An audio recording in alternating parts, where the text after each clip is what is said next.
Okay. Is my screen visible now? We are on the first title slide, that is Introduction to Civil Engineering. Visible? Yes, Yes, ma'am. madam. Yeah, great. So we'll be starting with module 1, part A. You all are aware of how your syllabus is comprised of, right? Each module is divided into two subparts, sometimes two subparts or entire thing is acting as one part itself.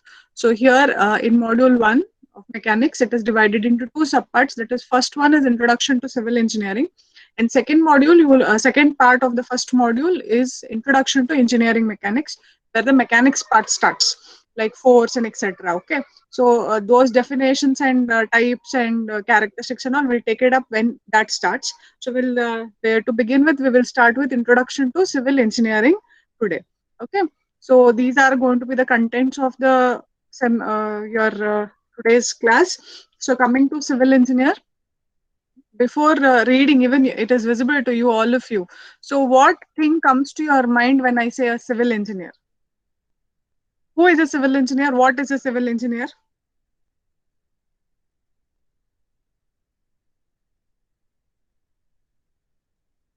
Unmute and tell me. Who is a civil engineer? Whatever you get in your mind, you tell.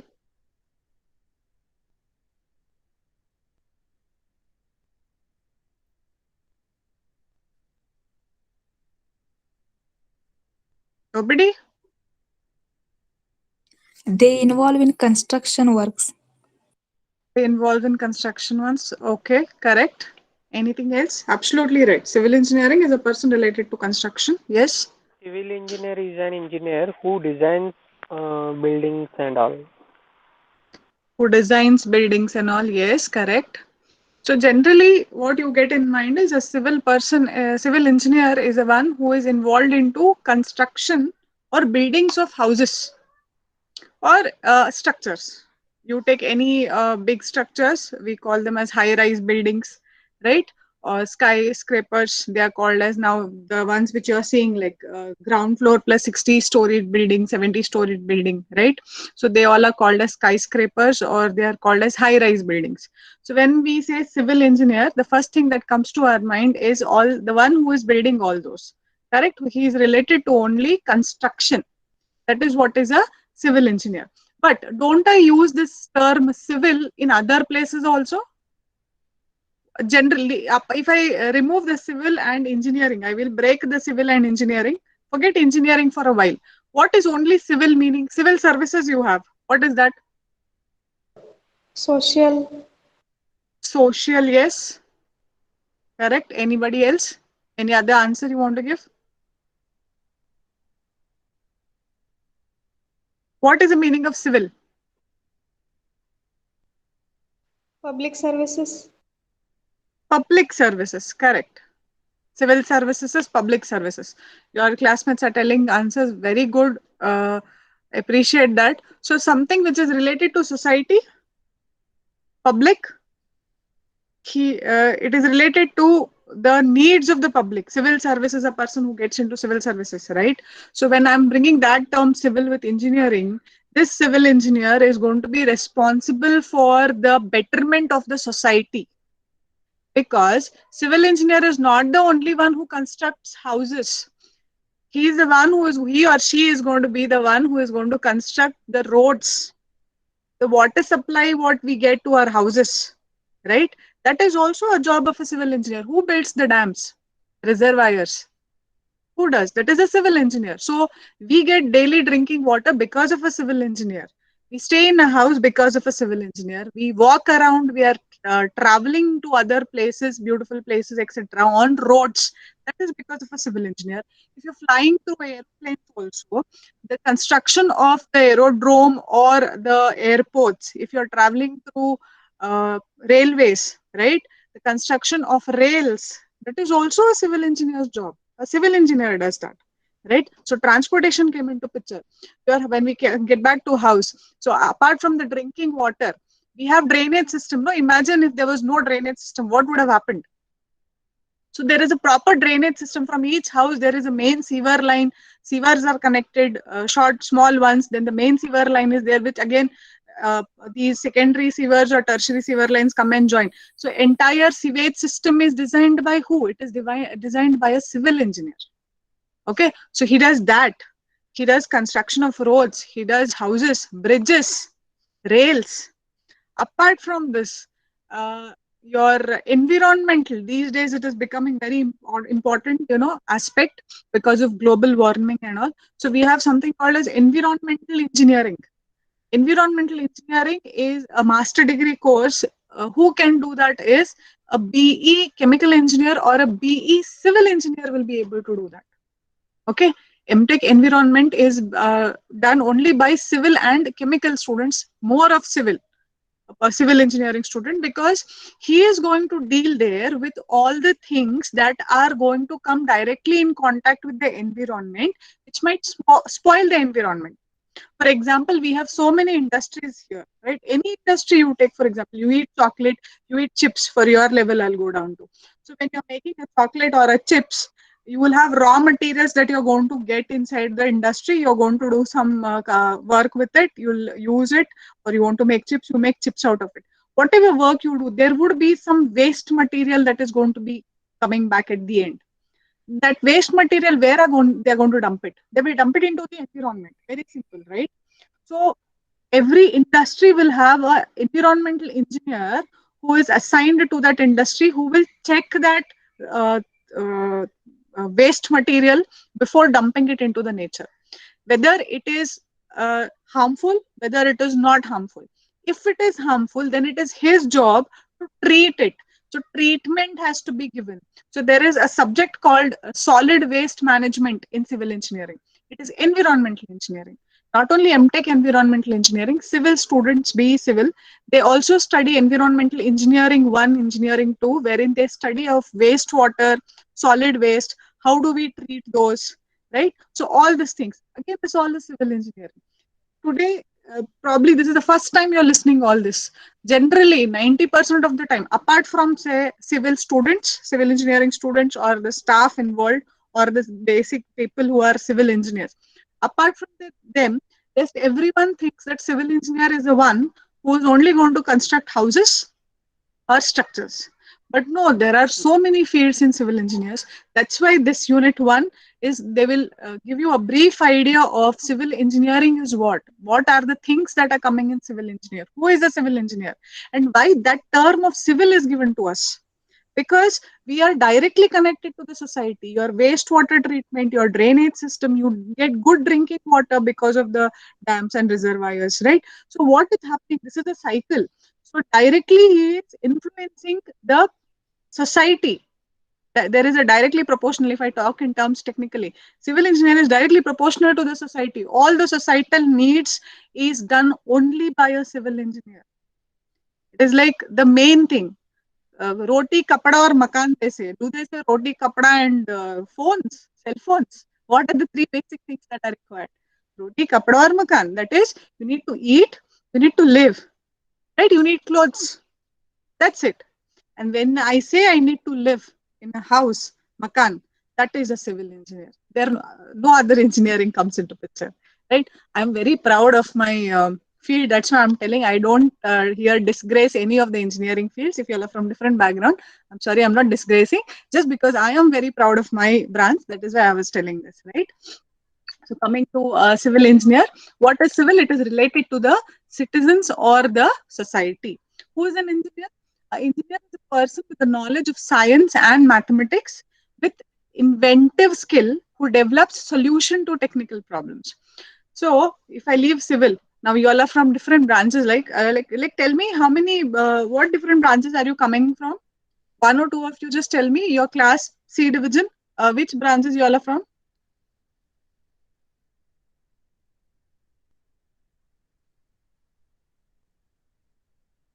EC. EC, great. Computer Already science. computer science. Okay, great. Anybody else? Any other branch? Only EC and CS? Civil, ma'am. Civil. Yes. Welcome to the department. Okay, so I think these 3 branches are mixed together. Generally, first year is like that.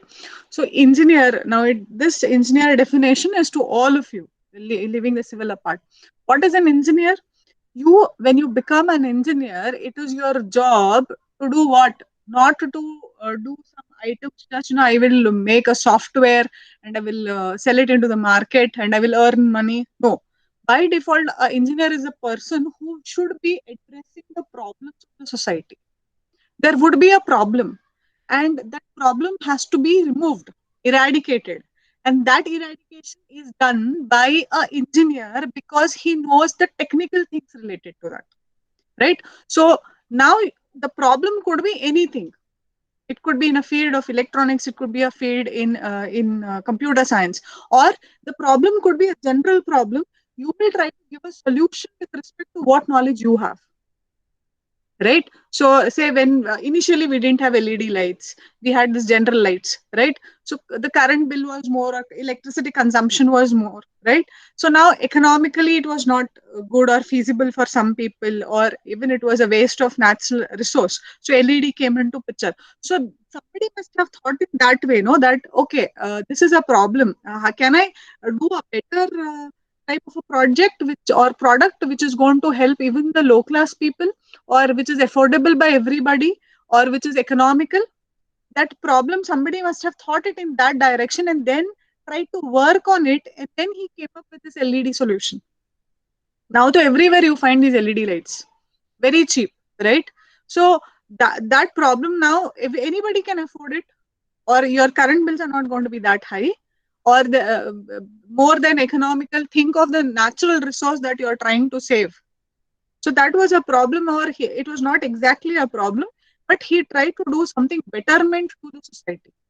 So he solved a puzzle over there, or he brought something new into a picture to electronics person or electrical person, right? So this engineer terms is applicable to all of you. You should look at the society, or you should look at a problem first and try to give a solution to it with your skill set of what? Technical. You are different from others. Why? Because you're technically strong.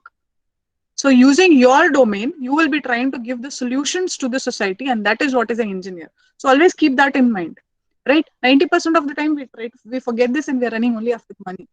But no, this is our main purpose. We have to be serving the society in some or the other way. Give a betterment to the society. That is our major objective as an engineer. Okay. A civil engineer is the one who deals with planning, designing, construction, and maintenance of different civil engineering works. So what are those different civil engineering works? We will see. So when I say design, construction, management, it is all done. It is a civil engineer's vital role. Demolition also is important. Demolishing a building cannot be done by anybody. Again, there is a small part where they study about the demolition. Disaster of buildings and infrastructure like roads, bridges, canals, etc. is carried by the civil engineer. Okay, so these are the various disciplines that are coming in civil engineering. Now, because you all are now into BE course, Bachelor of Engineering. So all of you are aware that once you're done with your bachelor's, you will be opting for your masters. Some of them would be interested in studying further or entering into research, so they require a master degree course. So when we are talking of master degree course, civil engineering, I think, is the only branch which has got more than 8 master degree courses. 8 streams of master degree courses. It is the only branch. Rest of them are restricted to 1 to maximum 3. Maximum 3. So also that is also one of the reasons why civil engineer is called as the mother of all the engineering branches. Okay. Try not to leave the meeting or try to join on time. Fine. So I was talking about master degree course. So after a BE civil, he can go into BE environmental, he can go into BE structures, MTech in structural engineering. A person can go into MTech in transportation engineering, a person can go into MTech construction management, MTech in water resources, MTech in earthquake engineering, MTech in highway engineering. So MTech in geotechnical engineering. So these are not the ones which are put up here on this slide. I was talking of the master degree courses. Some of them are here also. So civil engineering is the only domain which has got such wide varieties again to study. So you just think of how big the field is. So when I say a civil engineer, it has got many parameters. And then each of it, if I go to one particular classification or one particular domain, again, it has got its own branches, right? So that is why it is one of the most biggest engineering stream you can call, or lots of things are connected with civil engineering. So that was about MTech. Coming to disciplines of civil engineering, what are the various disciplines? I'll start from the left side top corner. Architecture and town planning, building materials. Architecture and town planning, we will be going about this in details, okay? Building materials, that is the materials that are going to be used in building. Construction technology. So what is the construction technology, or what is the management process that is taking place in construction? We will be studying about that. Environmental engineering, geotechnical engineering related to the soil, hydraulics and water resources, and irrigation engineering. So here we are talking about the dams, the water reservoirs, how to store the water, right, etc. Then remote sensing and GIS. Application of GIS also is there in civil engineering. So this also is one of the disciplines of civil. Then you have structural engineering, wherein a person is wholly studying only about structures, whether it can be a bridge, it can be a tower, it can be a high-rise building. So all the structure designing is done by a structural engineering, surveying, and transportation engineering. Okay, so these are the various disciplines that come in civil engineering. Next slide, we have now these disciplines we will be studying one by one. So coming to first one, that is surveying. Okay, so surveying. Anybody has heard the term survey? I'm not talking in terms of civil, but you must have come across the term survey, no? What is survey? Any idea what is survey? Measuring the land. Measuring the land, it comes in terms of civil engineering. Correct, absolutely right. But general, what is survey? Map making. Map making, okay. You all are telling me in terms of surveying. I mean, in terms of civil engineering, I want to know, survey is an English word. It is not a civil engineering term. You're getting my point? They do census, no? Population census. Survey, population survey. There are these people coming to your houses who ask how many members are there in the house. Do you have a TV, fridge? How many two-wheelers, four-wheelers? You all are aware of this fact?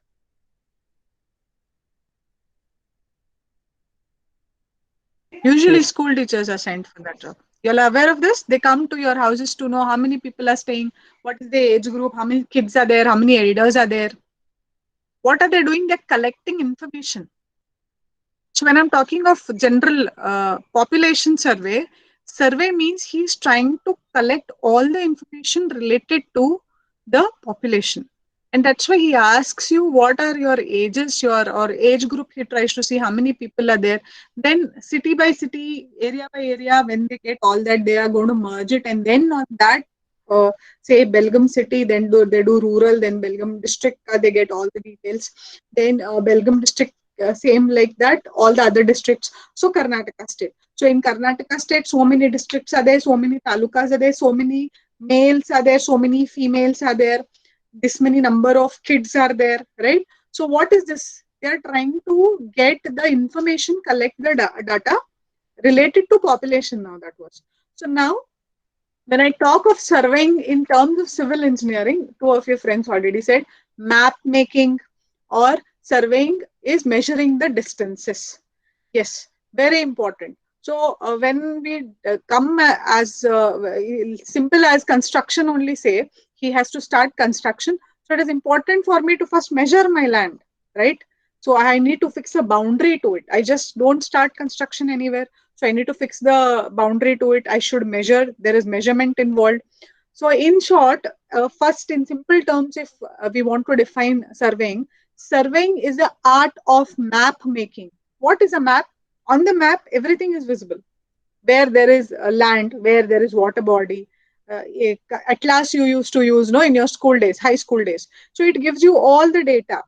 you can see any map of any country, any state, anywhere, which gives you all green vegetation is shown, barren land is shown, desert area is shown, the water channels are shown, rivers, seas, everything is shown in that map. And who must have done that? They would have not directly put it, or now you have this GPS or whatever GIS which will take images and put. But somebody must have done that first before, no? When the first map came into picture, some fellow must have measured the distances. There is a scale on that. It is written, if you have observed in the atlas, on the right hand corner or at the bottom corner, the scale would have been written. Like scale would be like 1 centimeter on the map is like 10,000 kilometers. Obviously, that is why it is a bigger map has been put up on a small A4 size of a sheet, which gives me the data of the entire city or the entire state. So they have scaled it down to that. So first, so there must have been a person who has walked around, who has measured the distances, who has got an idea of this was the vegetation area, this is the water body over here, etc. And then that was drawn, and that is the map. So surveying is an art of map making. In generally, you can also say that in surveying, we are trying to measure the horizontal distances or measure the vertical distances. Okay, there are few instruments to measure the distances, like we have theodolite, dumpy level. These are the instruments that will be used. The height of the building or the distance between two buildings. If I want to know, I have instruments wherein I measure some angle, and then I calculate what would be the distance between them. Simple, again, we will be using trigonometry only there. Triangle, sine, I know one of the angles, sine theta, cos theta I use, and I find the distance. That is again mathematics only, but it comes under surveying, right? So surveying is the art of map making, measuring distances, right? Now, if I read from the slide, it is the art of determining the relative positions of points above or beneath the surface of the earth by means of direct or indirect measurements. Okay, it is a science of map making. And then in this, we have something called as leveling, which is a branch of surveying wherein they try to find the elevation of points. Elevation meaning 100 meter above the sea level, I say. Mean sea level. Have you heard about this mean sea level? Or I say 100 meters above the mean sea level, or this is the sea level, right? So that is, I know a standard elevation. I'm trying to tell with respect to that standard elevation, I'm on top or I'm at the bottom. So we are trying to find the elevations of points with respect to a given data or a given reference point. Okay, so to establish points at different elevations also comes under the leveling, right? So your next picture you can see. In the first picture, it is called as a dumpy level. The person is standing in what I know, the first picture, that is a dumpy level. In the second picture, this is a total station. Second picture on the top right, you can see he's trying to operate. There is a rectangular thing over here on which he's trying to do, right? So this is a total station. A total station is the recent advancement of the surveying instrument, which has got a precision of 3 to 5 kilometers. Precision of 3 to 5 meaning from 1 point up to 5 meters, I can measure in a radius of 5 meters, I can do the survey. I have to just measure the point, mark the points. It is an EDM device, that is, there is electronic, ray coming out. They have given us a target, or even if that is not there, it goes and hits whatever point I want to measure. It hits and that ray travels back. And the distance it is traveling, it is measured, your simple physics of your speed and time. How do you calculate the distance traveled? Or what is the definition of speed? Speed is what? Distance traveled by time taken. So using this simple idea, they will calculate the distance between 2 points based on how the ray is going to go and hit it and come back. Again, it is basic physics, right? Based on that, they have done the total station, which has got a precision of 3 to 5 kilometers. So in a day, I can measure around 5 kilometers radius. I can do the survey of that land, right? Survey of the land, it will tell me about whether it is a hilly region, whether there is a valley, whether there is vegetation, all will come into that. So, but before this total station coming into picture, initially how people did the measuring part, it was done by tapes and chains. So when you're writing about surveying, this will come for 6 to 8 marks. There are 8 disciplines to be studied, and each discipline, either they will ask you define or briefly explain any two disciplines of civil engineering, or they will tell you, the question would be like, describe the following the disciplines of civil engineering. First one surveying, second one structural engineering. So you have to write it in point way. It is a theoretical question. Points you have to write. Define first what is surveying, and then what are the instruments used in surveying. So when I'm talking of instruments, initially it was done by using chain and tapes. Tapes, all of you have seen the tape, right? And then tape can be gone up to 30 meters, 10 meters, 30 meters. After that, what? So then they came up with instruments like Dumpy level and theodolite. They were used up to recent. When they have come up, recent means it is also not very recent, but now people are acquiring total stations. So total station has reduced all the job of actual measurements. It directly gives us the values, very precise, very efficient in work time and all. So total station came into picture. So these are few of the pictures. The last picture, black and white, shows of the surveying which was done in the earlier days. Okay, any doubt you have regarding surveying? Okay, if you don't answer, I'll assume that you don't have a doubt. Okay, next discipline comes, that is building materials. Now, building materials mean, as the name suggests, it is going to be the materials that are going to be used in construction, right? So can some of you tell me what are the materials that are going to be used in building construction? What are the materials they use for construction?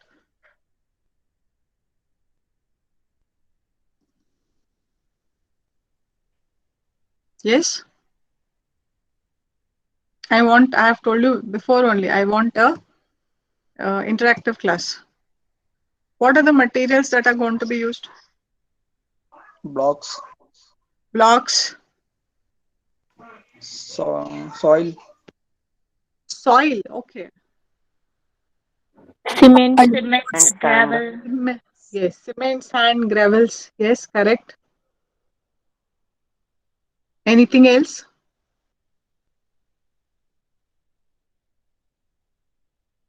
Initial days. Yes, come again loudly.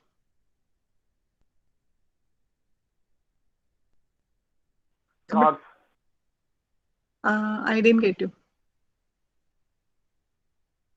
Rods.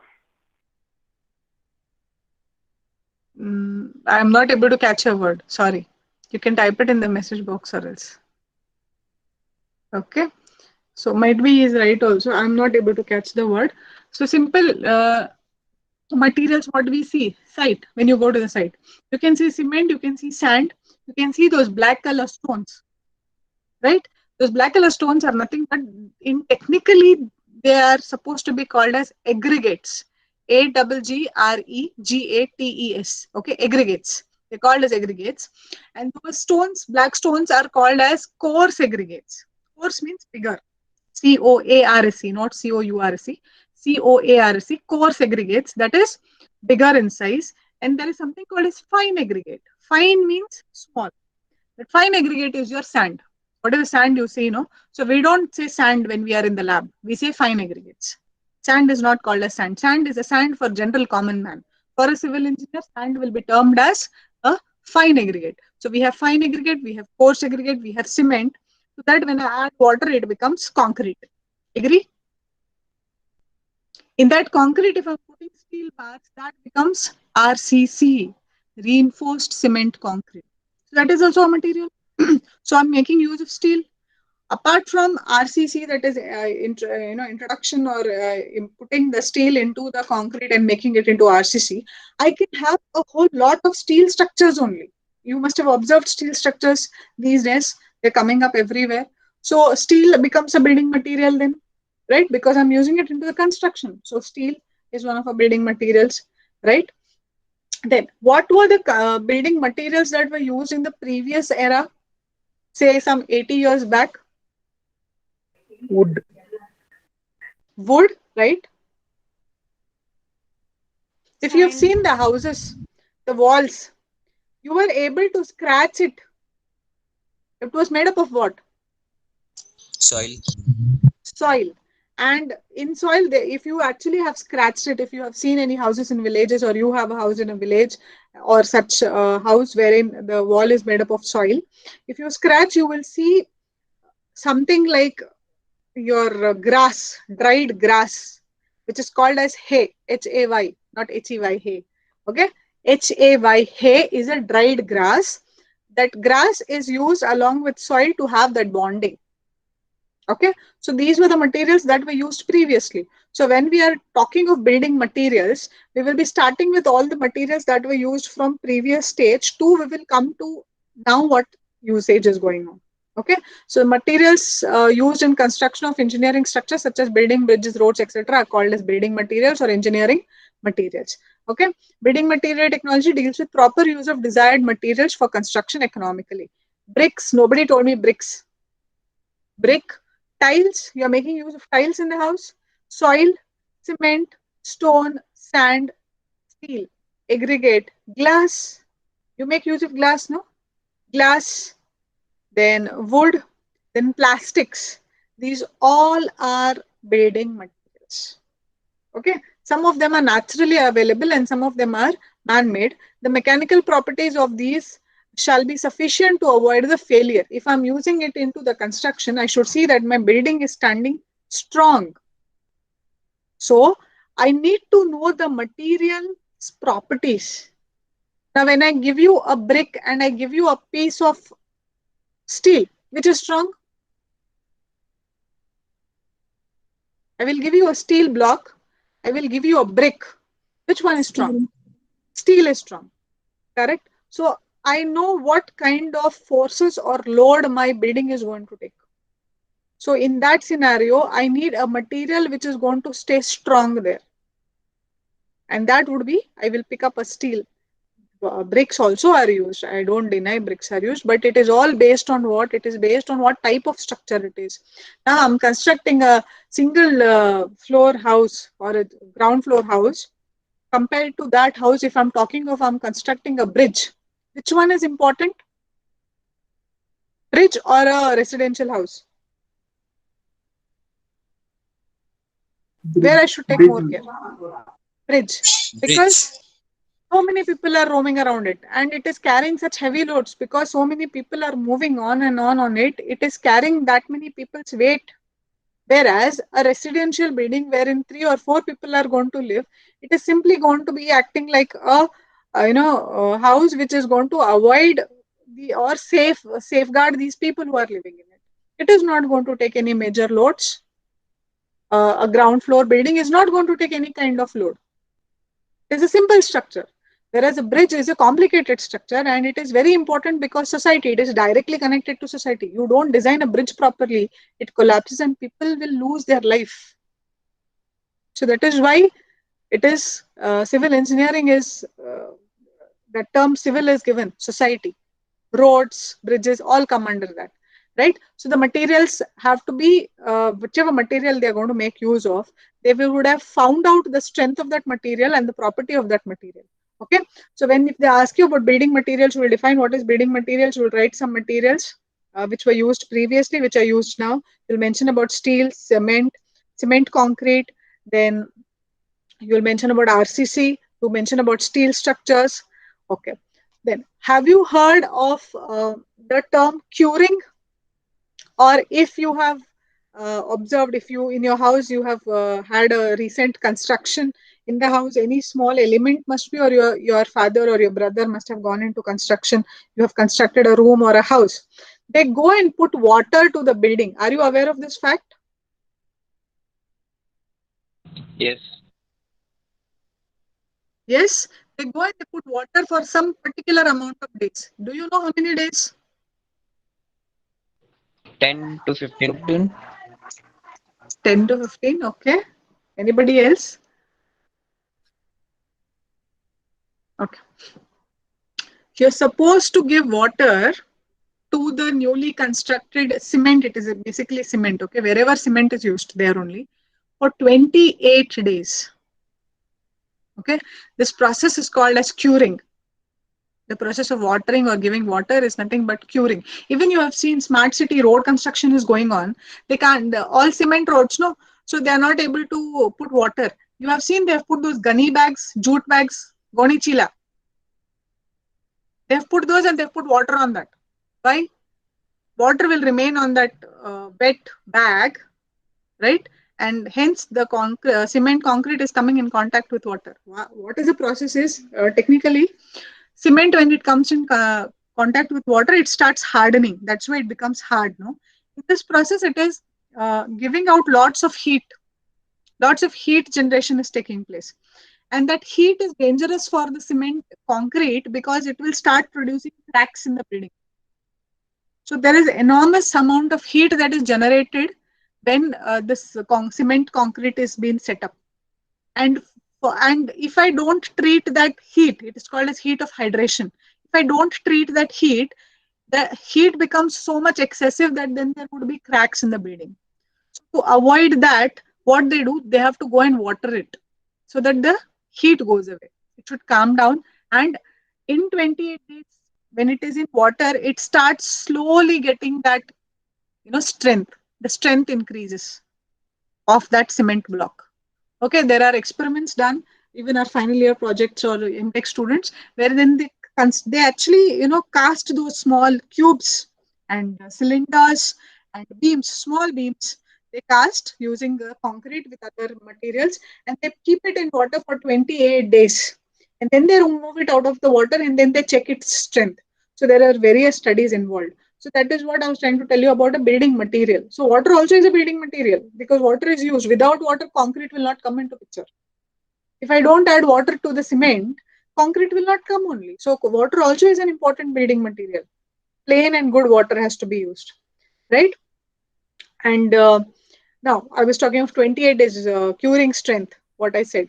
So curing is done for 28 days. Do you think these high-rise building, each time they construct the floor, will they wait for 28 days? Is it possible? I construct a small wall, I wait for 28, again I'll construct a wall, I wait for 28 days. It is not possible, no, not feasible. Then the time of construction would be very high. I might take 5-6 years to build that building only. So in such cases, to reduce the time, there are chemicals that are going to be put into the concrete which will have the same effect. So these chemicals are called as, there could be admixtures. That is, they're adding extra mixtures. So that's why the term admixture, which are going to enhance the strength of the concrete by any means. So that is what is admixture. Okay, so that is also a building material. It also comes under building materials. They are nothing but chemicals. Chemicals to fasten the process. Instead of 28 days, it should give me the strength of that 28 days in 1 week. So I have chemicals for that. So that is what they use. Your Big Bazaar building was, I think it took 4 or 5 months just to build that Big Bazaar. I was then in engineering. So we have seen Big Bazaar entirely came up in 3 to 4 months maximum, not more than that. These days they have come with precast members, like you have a column and a beam. It is already casted and kept somewhere. You have to just get that and attach it. How our children play, no? Small kids play with those building blocks. It will become like that. So a beam and a column and all is pre-casted. Pre means prior. Casted and kept. I will just get them, I will use them, and I will make it into a structure. Precast building. So that is precast engineering also has come up into picture again, a part of civil engineering. So these are all the building materials that are going to be used. So here you have to write about the traditional material, alternate building material, composite materials, 2-3 extra. Composite is your concrete is a composite material, and smart materials. Okay, I will be sharing the slide with you, PPT. You can go through that. Okay, here are the pictures of wood, bricks, stone, and cement mixture. Then comes structural engineering. All of you are aware, when you said what you understand by civil engineer is the one who builds houses. Structural engineer is coming into that picture. That is building of houses, high-rise buildings, dams. He has to design for a dam, right? Dams, bridges, etc. It is a job of a structural engineer. See, these all buildings are built by structural engineer. So other field of civil engineer person will not enter into a structural engineer's portfolio. It is different. Stream is totally different. Why it is important again? Building a house is not easy. Say, take up your college building, our college building.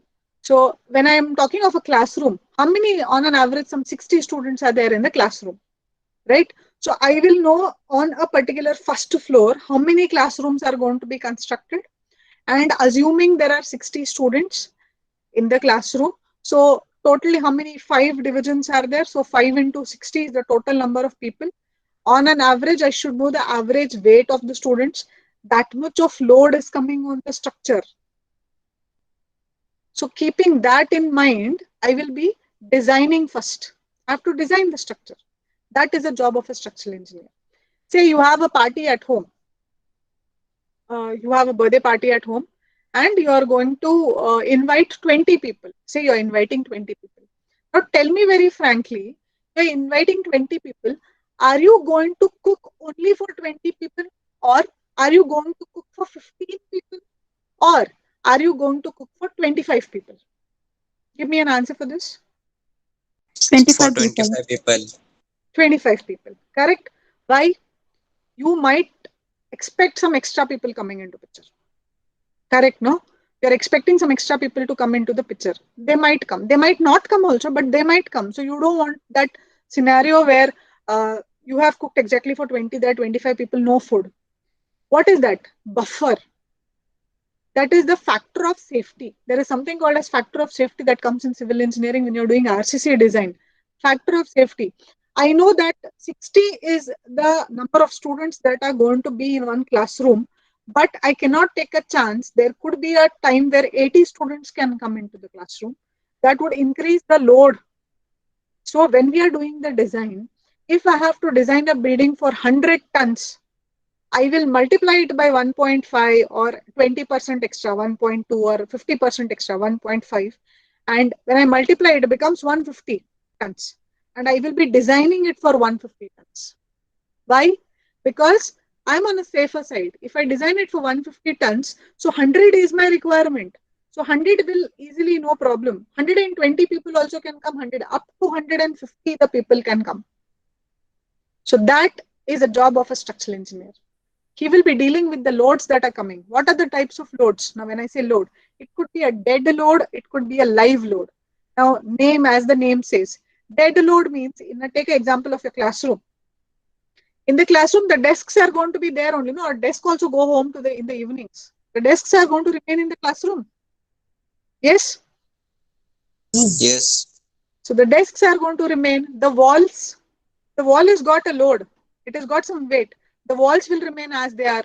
So these all are the dead loads. They contribute to the dead load. The entire weight of the structure is a dead load. It has got some weight. When I have a 2-storied building also, there are so many beams and columns coming into picture. It has got some weight.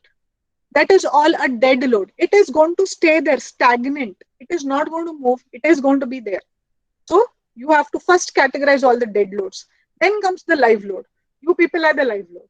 Students. In a classroom, I'm giving an example. So the class strength is 60. Prior to your exams, generally, now if the college would have started, I would expect 55 to 60 students coming to the class on an average daily. Correct? So the weight is full now. A day before internals, what happens? You have internal tomorrow. How many of them attend today class? Mass bunk. Right? Either 10, 15 or it's a mass bunk. Simple. So mass bunk means what is happening to the load? 0.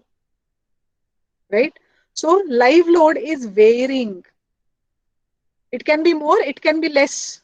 Okay? Apart from this example, live load is your wind load. Wind can anytime come and go. I cannot restrict wind. Right? Cyclones, wind. Right? So that is a live load. Earthquake forces are live loads. Snow. In countries where there is snowfall, it is stagnant on the structure. So it has got weight. It's water, obviously. Right? Snow is a live load. Right? So these are dead loads and live loads. So he'll combine these loads, then he will have a total load. And for that maximum load, he will be designing a structure. So when there is application of a load on the structure, that point where there is load is applied, there would be stresses and strains developed. So he has to identify that stresses and strain, and he should build a structure such that it will be able to take those loadings. So that is the job of a structural engineer. Okay, a structural engineer faces the challenge of designing structures that support their own weight and the loads that they carry, or resist the extreme forces from wind, earthquake, bomb, temperatures, and others. Bridges, buildings, amusement park rides, and many other kinds of projects are included with this structural engineering. Structural engineers develop appropriate combination of steel, concrete, timber, plastic, etc. They also plan and design and visit project sites to make the work is done properly. That is what is a structural engineer's job. Okay. Next, environmental engineering. I'll take this quickly and I'll wind it up for today. So environmental engineer means he is the one who is directly connected to environment. In this, I was telling in the introduction. He's the one who is going to manage the waste, treat the water. You must have heard of recycling of water. There are many countries who are recycling the water and they will make use of the same thing. So that recycling purpose is done by an environmental engineer. In short, it's trying to save the environment, right? The skills of environmental engineers have become increasingly important as we protect our fragile resources. Then these translate the physical, chemical, and biological processes into a system to destroy the toxic substances. The statement here is very big. In short, you can make it and write that he is trying to treat the materials before putting it into the environment so that it is not harmful. Okay. Remove the pollutants from water is that. Reduce non-hazardous solid waste. So when he has a waste coming up from an industry, he has to treat the waste. If it is hazardous waste, then make it a non-hazardous waste and then you have to dump it into the nature. That is what they try to do. Eliminate contaminants from the air and develop the groundwater supply, right? So they are dealing with the air pollution, water pollution, all kinds of pollution. Environmental engineers are called upon to resolve the problems of providing safe drinking water. When I say reservoir is built by a structural engineer. The water that is stored in a reservoir is treated by a by an environmental engineer. Now, Rakascop Dam is there, no stagnant over there. They treat the waters. They simply don't send the same water to houses. All of you who get drinking water at the house, it is not directly sent. It is given some treatment, right?